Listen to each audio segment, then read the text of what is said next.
everybody. We are back with chapter 5 of Ramona Quimby, age 8 by Beverly Cleary. Let's get started. The Extra Good Sunday. Sunday morning, Ramona and Beezus were still resolved to be perfect until dinner time.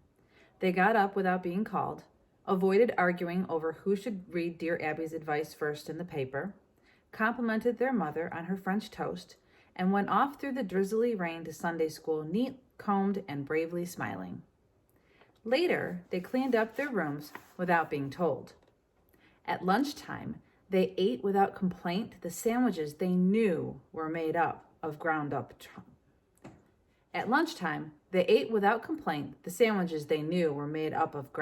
tongue. A little added pickle relish did not fool them, but it did help. They dried the dishes and carefully avoided looking in the direction of the refrigerator, lest their mother be reminded they were supposed to cook the evening meal.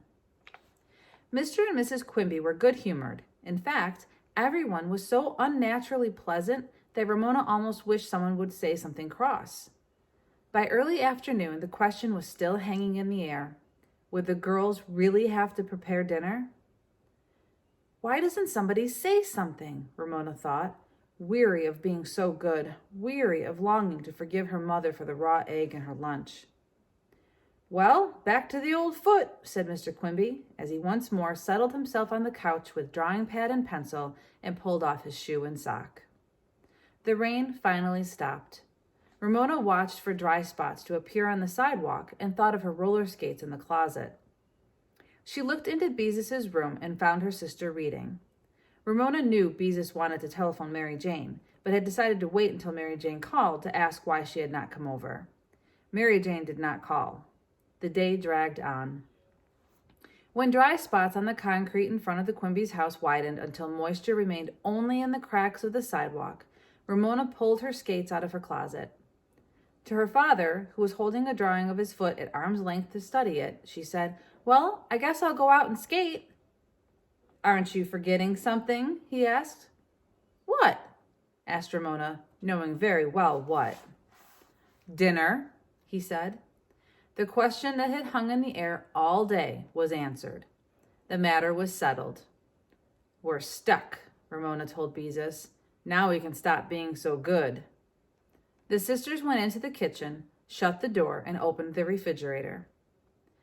"A package of chicken thighs," said Beezus with a groan, "and a package of frozen peas, and yogurt, 1 carton of plain and 1 of banana. There must have been a special on yogurt." She closed the refrigerator and reached for a cookbook.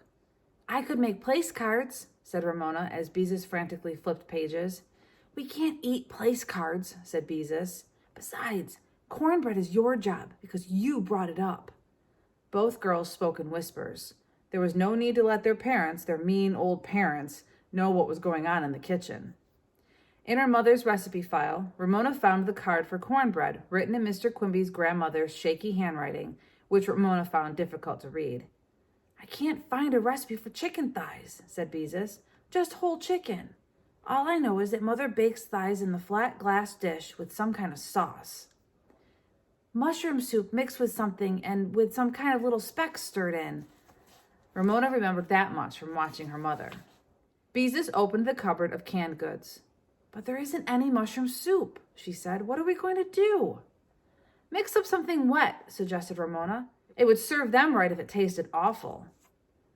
"Why don't we make something awful?" asked Beezus, "so they will know how we feel when we have to eat tongue." "What tastes really awful?" Ramona was eager to go along with the suggestion, united with her sisters against their enemy, for the moment, their parents. Beezus, always practical, changed her mind. "It wouldn't work.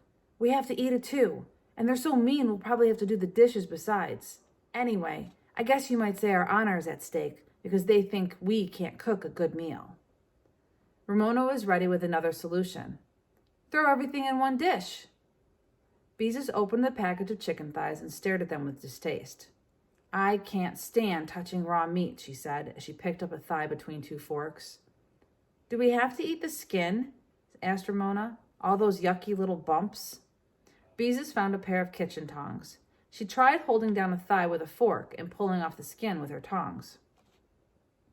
Here, let me do it, said Ramona, who was not squeamish about touching such things as worms or raw meat. She took a firm hold on the thigh while Beezus grasped the skin with the tongs. Both pulled, and the skin peeled away. They played tug-of-war with each thigh, leaving a sad-looking heap of skins on the counter and a layer of chicken thighs in the glass dish. Can't you remember what little specks Mother uses? Asked Beezus. Ramona could not. The girls studied the spice shelf, unscrewed jar lids, and sniffed. Nutmeg? No. Cloves? Terrible. Cinnamon? Chili powder? Well, yes, that must be it. Ramona remembered that the specks were red. Beezus stirred half a teaspoon of the dark red powder into the yogurt, which she poured over the chicken. She slid the dish into the oven set at 350 degrees, the temperature for chicken recommended by the cookbook. From the living room came the sounds of their parents' conversation, sometimes serious and sometimes highlighted by laughter. While we're slaving out here, thought Ramona, as she climbed up on the counter to reach the box of cornmeal. After she climbed down, she discovered she had to climb back up again for baking powder and soda. She finally knelt on the counter to save time and asked Beezus to bring her an egg. It's a good thing Mother can't see you up there, remarked Beezus as she handed Ramona an egg. How else am I supposed to reach things? Ramona successfully broke the egg and tossed the shell onto the counter. Now I need buttermilk. Beezus broke the news. There was no buttermilk in the refrigerator. What'll I do? Whispered Ramona in a panic. Here, use this. Beezus thrust the carton of banana yogurt at her sister. Yogurt is sort of sour, so it might work. The kitchen door opened a crack. What's going on in there? Inquired Mr. Quimby. Beezus hurled herself against the door. You stay out, she ordered. Dinner is going to be a surprise. For a moment, Ramona thought Beezus had been going to say a mess.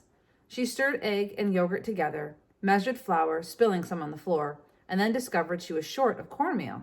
More panic. My cooking teacher says you should always check to see if you have all the ingredients before you start to cook, said Beezus. Oh, shut up. Ramona reached for a package of cream of wheat because its grains were about the same size as cornmeal. She scattered only a little on the floor.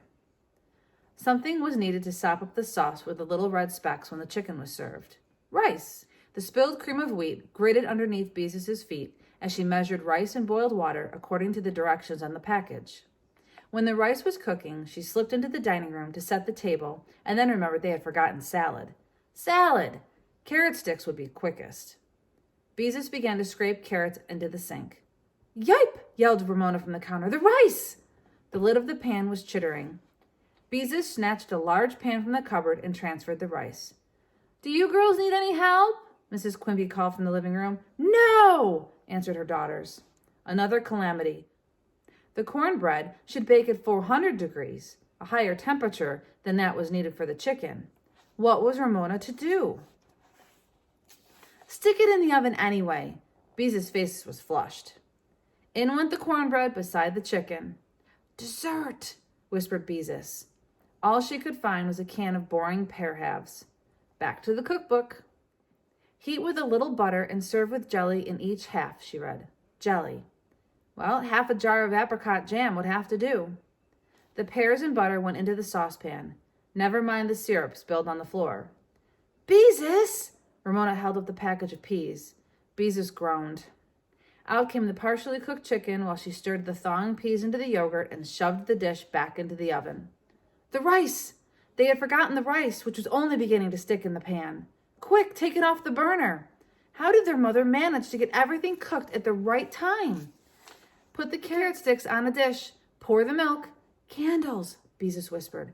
Dinner might look better if we have candles.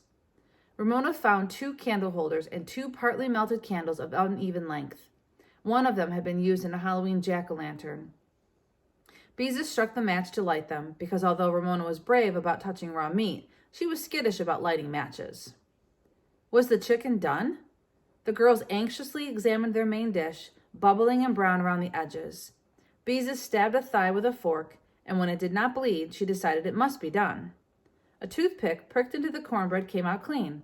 The cornbread was done. Flat, but done. Grit, grit, grit sounded under the girls' feet. It was amazing how a tiny bit of spilled cream of wheat could make the entire kitchen floor gritty. At last their dinner was served.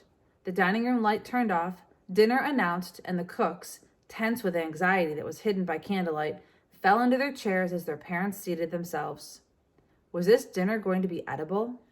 "Candles!" exclaimed Mrs. Quimby. "What a festive meal!" "Let's taste it before we decide," said Mr. Quimby with his most wicked grin. The girls watched anxiously as their father took his first bite of chicken. He chewed thoughtfully and said with more surprise than necessary, "Why, this is good!" "It really is," agreed Mrs. Quimby, and took a bit of cornbread. "Very good, Ramona," she said. Mr. Quimby tasted the cornbread. "Just like grandmother used to make," he pronounced. The girls exchanged suppressed smiles. They could not taste the banana yogurt, and by candlelight no one could tell that the cornbread was a little pale. The chicken, Ramona decided, was not as good as her parents thought, or pretended to think, but she could eat it without gagging. Everyone relaxed, and Mrs. Quimby said chili powder was more interesting than paprika and asked which recipe they had used for the chicken. Ramona answered, "Our own," as she exchanged another look with Beezus. "Paprika? Those little specks in the sauce should have been paprika." "We wanted to be creative," said Beezus. Conversation was more comfortable than it had been the previous evening. Mr. Quimby said he was finally satisfied with his drawing, which looked like a real foot. Beezus said her cooking class was studying the food groups everyone should eat every day. Ramona said there was this boy at school who called her Egghead. Mr. Quimby explained that Egghead was slang for a very smart person. Ramona began to feel better about Yard Ape. The meal was a success. If the chicken did not taste as good as the girls had hoped, and the cornbread did not rise like their mother's, both were edible. Beezus and Ramona were silently grateful to their parents for enjoying, or pretending to enjoy, their cooking. The whole family cheered up. When they had finished their pears with apricot jam, Ramona gave her mother a shy smile. Mrs. Quimby smiled back and patted Ramona's hand. Ramona felt much lighter. Without using words, she had forgiven her mother for the unfortunate egg, and her mother had understood. Ramona could be happy again. "You cooks have worked so hard," said Mr. Quimby, "that I'm going to wash the dishes. I'll even finish clearing the table." "I'll help," volunteered Mrs. Quimby.